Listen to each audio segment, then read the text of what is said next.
Well, it's certainly one of the most serious instances of spillover from the Syrian conflict so far.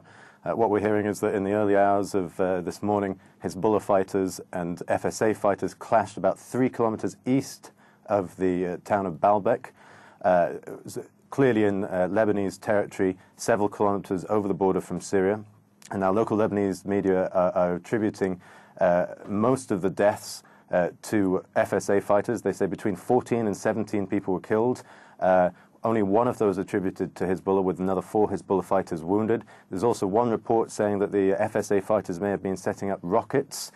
So to put this in some context, it seems like this may have been the FSA acting, or opposition fighters acting, on the threat that was issued last week, the ultimatum that was given for Hezbollah fighters to pull out of Qusayr.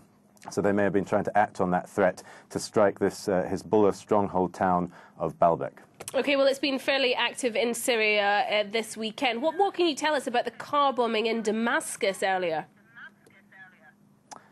Well, it's now understood that 9 members of the Syrian security forces were killed in this suicide car bombing in the suburb of Juba in Damascus. It's understood that al-Nusra carried out this attack.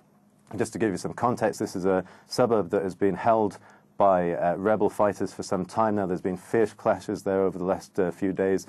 Simultaneously to this bomb blast that went off this morning, there were also clashes taking place between opposition fighters and the government there. In the past, al-Nusra has claimed suicide bombing attacks such as this one.